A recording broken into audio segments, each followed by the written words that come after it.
ठीक है।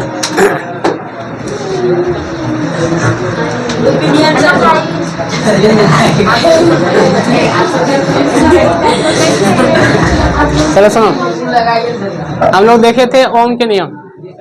ओम के नियम के बाद हम लोग देखे थे प्रतिरोधकता का व्यंजक प्राप्त किए थे। प्रतिरोधकता का व्यंजक रो इक्वल टू क्या आया था? RA/L आया था रे। प्रतिरोधकता का एसआई मात्रक क्या था?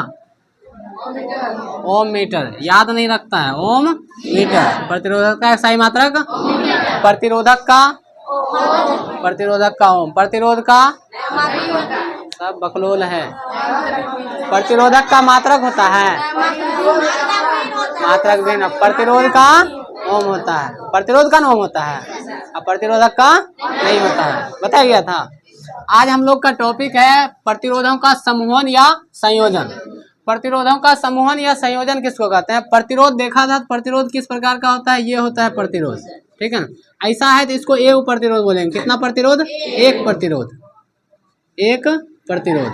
अगर इसी के साथ दूसरा जोड़ दिया जाए, ठीक है, इसी के साथ फिर तीसरा जोड़ दिया जाए, यानी कि जब दो या दो से अधिक प्रतिरोध को एक साथ जोड़ दिया जाए और जोड़ने के बाद नया प्रतिरोध बनेगा, तो नया प्रतिरोध को क्या कहते हैं? प्रतिरोधों का समूहन या संयोजन। जब दो या दो से अधिक प्रतिरोधों को जोड़कर नया प्रतिरोध तैयार किया जाता है, उसे क्या कहते हैं? प्रतिरोधों का समूहन या संयोजन। जब दो या दो से अधिक प्रतिरोधों को जोड़कर नया प्रतिरोध तैयार किया जाता है तो उसे क्या कहते हैं? प्रतिरोधों का समूहन या संयोजन कहते हैं ना। चलो, प्रतिरोधों का समूहन संयोजन जो होता है वो दो प्रकार के होते हैं। कितने प्रकार? दो प्रकार के, ठीक है ना। पहला होता है श्रेणी क्रम संयोजन। श्रेणी क्रम संयोजन,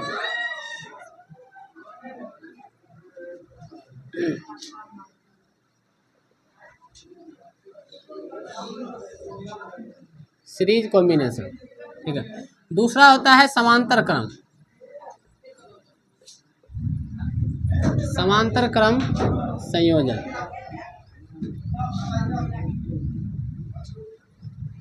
पैरेलल कॉम्बिनेशन।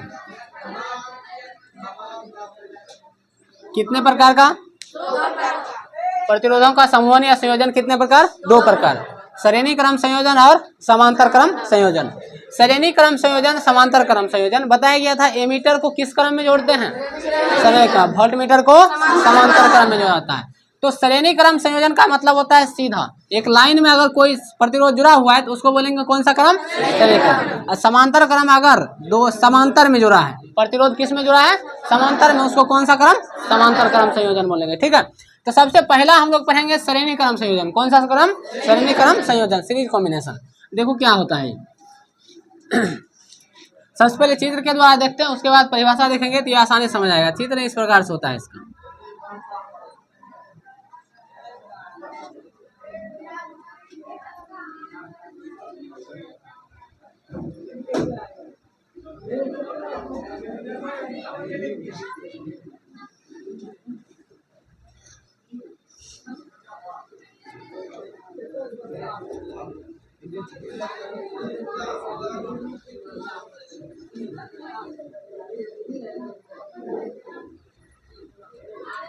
इधर माइनस होता है, इधर प्लस होता है। ये क्या है? ये बैटरी है। दो है ना।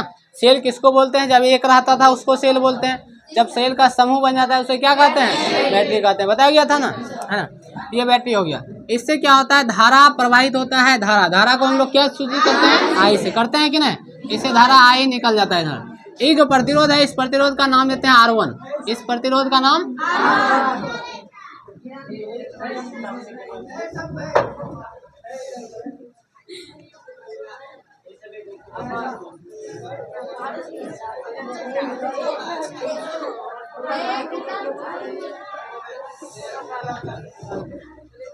ऐसे ऐसे करो, ऐसे ऐसे।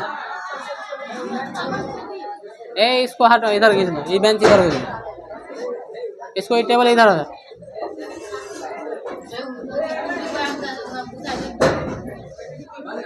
रोक दो।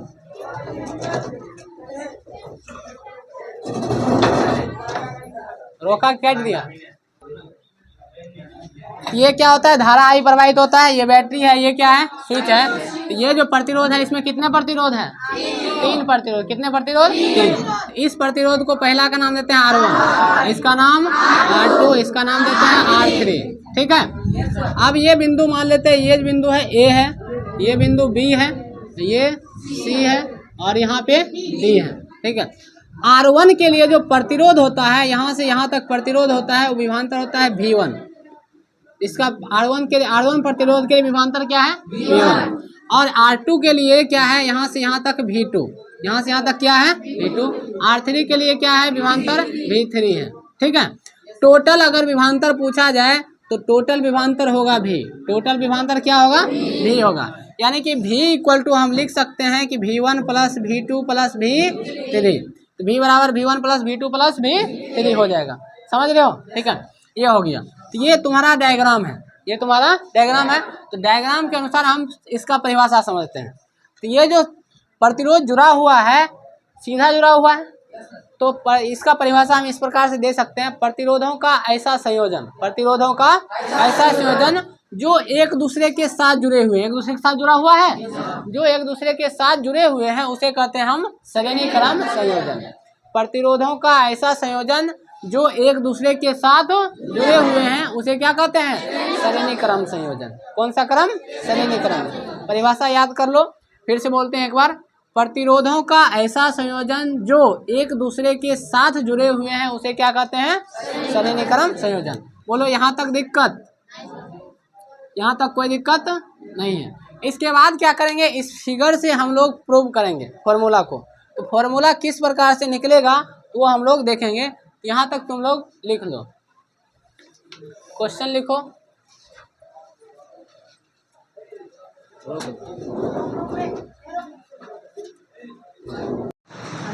चलो सुन, तो ये था, ये फिगर हुआ।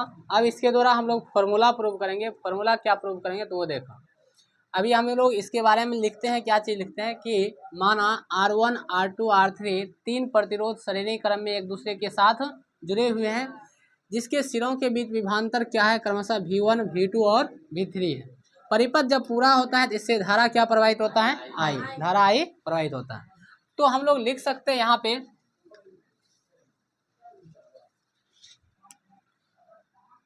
अतः प्रतिरोध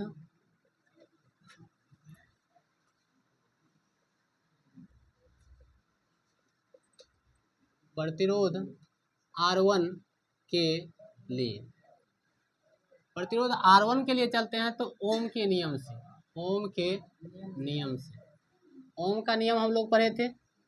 ओम का नियम क्या पढ़े थे, V इक्वल टू IR पढ़े थे रे, हाँ, V इक्वल टू IR।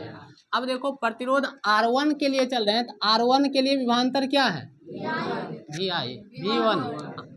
प्रतिरोध R1 के लिए विभवांतर क्या है, तो विभवांतर के जगह हम V1 लिख सकते हैं। हाँ, इसमें भी धारा क्या प्रवाहित हो रहा है, यहाँ भी धारा क्या है, यहाँ पे I दे सकते हैं, हाँ दे सकते हैं। और किसके लिए चल रहे हैं प्रतिरोध, R1 के लिए, तो R1 लिखाएगा ना, इसको दे देंगे R1, इसको मान लो समीकरण 1, कोई दिक्कत नहीं। चलो देखो आगे, अब लिखेगा उसी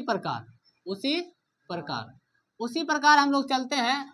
तो V अगर 2 रहेगा तो V2 के लिए क्या होगा, IR2 होगा, समीकरण 2। ठीक है। अब V3 के लिए V3 के लिए क्या होगा, IR3, समीकरण 3। कोई दिक्कत नहीं, यहाँ तक कोई दिक्कत नहीं है। तो समीकरण तीनों को हम जोड़ देते हैं, समीकरण तीनों क्या करेंगे, जोड़ देंगे। नीचे दिख रहा है, ठीक है। समीकरण तीनों को जोड़ते हैं तो लिख देंगे हम लोग समीकरण 1, 2 और 3 को जोड़ने पर, तीनों को जोड़ते हैं। तीनों का लेफ्ट साइड और राइट साइड।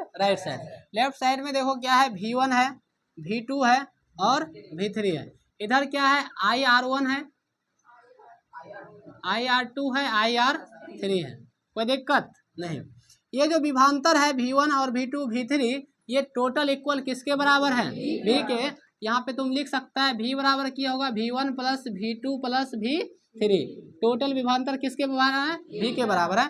तो V इक्वल टू यहाँ पे सब में देखो आई है आई कॉमन कर सकता है, आई कॉमन लेगा तो इसके अंदर क्या बचेगा, R1 plus R2 plus R3। बोलो दिक्कत, यहाँ तक कोई दिक्कत नहीं है। यहाँ तक दिक्कत नहीं है। तुम जानता है देखो यहाँ से A और D के बीच समतुल्य प्रतिरोध निकालते हैं। कौन सा प्रतिरोध, समतुल्य प्रतिरोध। समतुल्य प्रतिरोध जब हम निकालेंगे समतुल्य प्रतिरोध क्या होगा, वो RS होगा। क्या होगा, समतुल्य प्रतिरोध RS जो होगा वो R1 plus R2 plus R3 के बराबर होगा। किसके बराबर होगा, R1 plus R2 plus R3 के बराबर होगा। तो मतलब ये हुआ समतुल्य प्रतिरोध क्या है, A से D के बीच। समतुल्य का मतलब सब, समतुल्य का मतलब सब को जोड़ देंगे तो समतुल्य प्रतिरोध कहलाएगा। फिगर मिटाएं, ठीक है।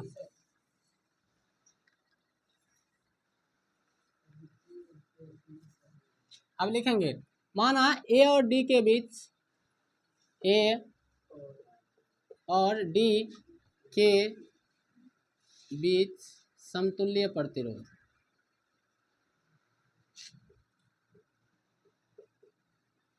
समतुल्य प्रतिरोध RS हो तो, अगर RS हो तो ओम के नियम से, ओम के नियम से, ओम का नियम क्या कहता है, V बराबर IR कहता है, ठीक है।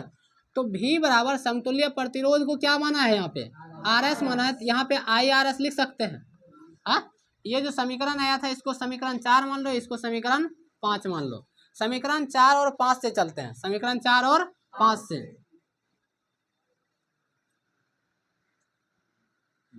समीकरण 4 और 5 से, समीकरण 4 और 5 देखो, समीकरण 4 और 5 से, समीकरण 4 और 5 से चलते हैं। समीकरण 4 का देखो इस साइड लेफ्ट साइड और समीकरण 5 का लेफ्ट साइड, दोनों में भी है। अगर मान लो ये समझ नहीं आता है, अगर मान लो कि x बराबर 2 है और दूसरे जगह x बराबर y है, इस x का मान यहाँ रख सकता है, रख सकता है ना। मतलब v बराबर इतना है, इस v का मान इतना हुआ ना, इसका मान तुम यहाँ रख सकता है, रख सकते हैं ना। तो रखेंगे तो इसके यहाँ पे क्या चलाएगा, IRS। इधर क्या बचा, R1 plus R2 plus R3। कोई दिक्कत नहीं, कोई दिक्कत नहीं है। तो आगे देखो, आगे हम इसको क्या कर सकते हैं, ये गुणा में है, इधर जाएगा तो किस में आएगा, भाग में आएगा। ये दोनों कैंसिल हो जाएगा, आई यहाँ है IRS, इधर आएगा तो किस में जाएगा, भाग में। बचेगा क्या चीज, R1 plus R2 plus R3 बचेगा, ठीक है। आई कैंसिल हो जाएगा, RS बराबर क्या निकला, R1 plus R2 plus R3। यही है समांतर क्रम श्रेणी क्रम संयोजन का व्यंजक समीकरण, ठीक है। याद रखना पूछेगा, RS बराबर क्या होता है, R1 plus R2 plus R3। दिक्कत, चलो अब छाप, हम बता रहे हैं।